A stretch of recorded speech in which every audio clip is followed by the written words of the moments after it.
صرف 5 منٹ کا مدرسہ قرآن و حدیث کی روشنی میں حضرت شعیب علیہ السلام کی دعوت اور قوم کی ہلاکت۔ السلام علیکم ورحمۃ اللہ وبرکاتہ۔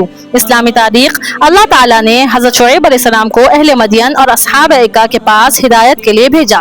یہ قوم شرک و بت پرستی میں مبتلا ہونے کے علاوہ تجارتی لین دین میں دھوکہ بازی، ناپ تول میں کمی، لوٹ اور ڈاکہ زنی میں حد سے بڑھ گئی تھی۔ حضرت شعیب علیہ السلام نے ان تمام برائیوں سے باز رہنے اور ایمان و توحید قبول کرنے کی دعوت دی، مگر اس نافرمان اور مختلف گناہوں میں مبتلا قوم پر آپ کی نصیحت کا کوئی اثر نہیں ہوا اور پوری قوم آپ کو شہر بدر کرنے اور سنگسار کرنے کی دھمکیاں دینے لگی اور آپ کی عبادت و نماز کا مذاق اڑانے لگی۔ پھر بھی حضرت شعیب علیہ السلام برابر ان کو سمجھاتے رہے۔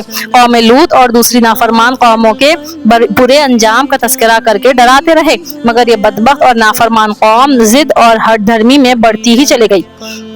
بالا آخر اللہ تعالیٰ نے ان کو آسمانی آگ اور زمینی زلزلے سے تباہ و برباد کر دیا۔ حضرت شعیب علیہ السلام اہل ایمان کو لے کر حضرت موت چلے گئے اور 140 سال کی عمر میں وفات پائی۔ حضور صلی اللہ علیہ وسلم کا معجزہ، قحط سالی دور ہونا۔ حضرت انس رضی اللہ عنہ فرماتے ہیں کہ ایک شخص حضرت صلی اللہ علیہ وسلم کے پاس آیا اور کہنے لگا بارش نہ ہونے کی وجہ سے جانور مر گئے اور راستے بند ہو گئے، تو آپ صلی اللہ علیہ وسلم نے دعا فرمائی جس کی وجہ سے مسلسل 1 ہفتہ بارش ہوتی رہی۔ وہ آدمی اگلے جمعہ کو آ کر کہنے لگا یا رسول اللہ صلی اللہ علیہ وسلم، بارش زیادہ ہونے کی وجہ سے مکانات گر گئے، راستے بند ہو گئے اور جانور مر گئے، تو آپ صلی اللہ علیہ وسلم نے ممبر پر کھڑے ہو کر دعا فرمائی اے اللہ، ٹیلوں اور پہاڑیوں اور نالوں اور درخت اگنے کی جگہوں پر برسا۔ دعا کرتے ہی مدینہ سے بادل چھٹ گئے۔ ایک فرض کے بارے میں اللہ ہی مدد کرنے والے ہے۔ قرآن میں اللہ تعالیٰ فرماتا ہے اللہ ہی زندگی و موت دیتا ہے، اللہ تعالیٰ کے علاوہ کوئی کام بنانے والا اور مدد کرنے والا نہیں ہے۔ خلاصہ ان باتوں پر ایمان لانا اور اس کا یقین رکھنا ہر ایک مسلمان پر فرض ہے۔ ایک سنت کے بارے میں میت کو قبر میں رکھنے کی دعا۔ رسول اللہ صلی اللہ علیہ وسلم جب میت کو قبر میں اتارتے تو یہ دعا پڑھتے بسم اللہ وعلی ملت رسول اللہ۔ ترجمہ، اللہ کے نام سے اور اللہ کے رسول کی ملت پر ہم دفن کرتے ہیں۔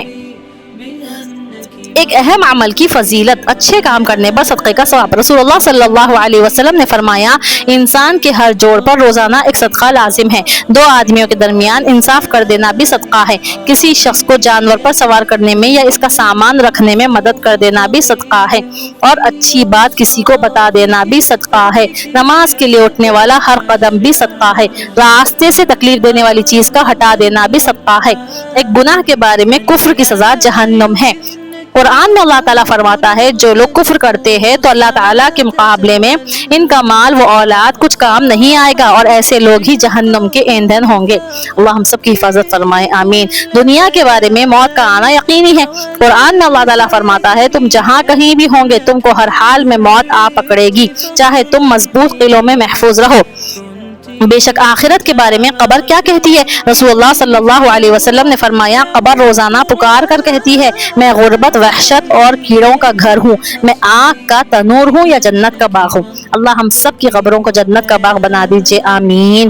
طب نبوی سے علاج، تلبینہ سے علاج۔ حضرت عائشہ رضی اللہ عنہا بیمار کے لیے تلبینہ تیار کرنے کا حکم دیتی تھی اور فرماتی تھی کہ میں نے رسول اللہ صلی اللہ علیہ وسلم کو فرماتے ہوئے سنا تلبینہ بیمار کے دل کو سکون پہنچاتا ہے اور رنج و غم کو دور کرتا ہے۔ فائدہ، جو بارلی کو کوٹ کر دودھ میں پکانے کے بعد مٹھاس کے لیے اس میں شہد ڈالا جاتا ہے جسے تلبینہ کہتے ہیں۔ نبی اکرم صلی اللہ علیہ وسلم کی نصیحت۔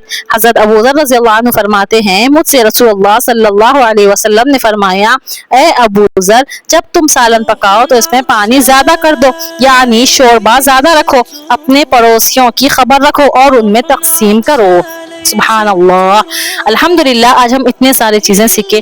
اللہ کا بہت بڑا کرم اور شکر ہے کہ اللہ ہم کو مسلمان بنائے، ایمان والے بنائے، پھر دین کی بات سیکھنے کی توفیق عطا فرمائے، الحمدللہ۔ تو پلیز ہم سب اس پر عمل کریں گے انشاءاللہ، ہے نا؟ ان تمام باتوں پر عمل کرنا ہے اور اس کو دوسروں تک پہنچانا ہے، ٹھیک ہے؟ نیکی کا حکم کرنے اور برائی سے روکنے کے لیے یہ امت کو نکالا گیا، سبحان اللہ۔ دیکھیے قرآن میں اللہ تعالیٰ امت کا الفاظ استعمال کر، قرآن میں اللہ تعالیٰ کیا فرماتے کنتم خیر امت اخرجت للناس تأمرون بالمعروف وتنہون عن المنکر وتؤمنون باللہ۔ تم بہترین امت ہو جو نیکی کا حکم کرنے کے لیے نکالی گئی اور برائی سے روکنے کے لیے. تو یعنی ہم کو حافظ، عالم، مفتی کے اوپر یہ کام فرض نہیں ہے، بلکہ ہر امت کے ہر فرد کے اوپر دین کا کام فرض ہے. تو انشاءاللہ ہم کو خوب دین کی محنت کرنا ہے. دیکھیے فتنے فساد کا وقت ہے، فتنوں کا دور ہے، جو ہے لوگ جو ہے ارتدا ہو جا رہے، مرتد ہو جا رہے، اسلام چھوڑ دے رہے. تو یہ وقت میں ہم کو محنت کرنا ہے، دین کے لیے خوب محنت کرنا ہے انشاءاللہ. اللہ تعالیٰ کیا ہے، اللہ سے ہم کو مانگنا ہے، ہدایت بھی اللہ سے مانگنا ہے اور کوشش کرنا ہے. تو انشاءاللہ ہم خوب دین کی محنت کرنا ہے، ایمان کی محنت کرنا ہے. ایمان کی دعوت دینے سے ایمان اور اعمال بنتے. اگر دعوت نہیں دیں گے تو ایمان اور اعمال کمزور ہو جائیں گے. دعوت دینا ضروری ہے، دعوت دینا شرط ہے. دعوت سے ایمان زندہ ہوگا. آپ کتنا بھی نمازیں پڑھ لو، اگر آپ دعوت نہیں دے رہے آپ کا ایمان نہیں بن سکتا، آپ کی زندگی میں، آپ کے بچوں میں دین نہیں آ سکتا. تو انشاءاللہ کریں گے نا آپ سب. اس ویڈیو کو پلیز دوسروں تک ضرور شیئر کریے. آپ کا یہ ویڈیو شیئر کرنا قیامت تک اس کا اجر اور ثواب آپ کو ملتے رہے گا انشاءاللہ. نیکسٹ ویڈیو کے لیے اس چینل کو سبسکرائب کریے. جزاک اللہ خیرا کثیرا. الدنيا مزدهرة يا من تبغون الخير غدا يجلو الليل ضياء القمر علم يعلينا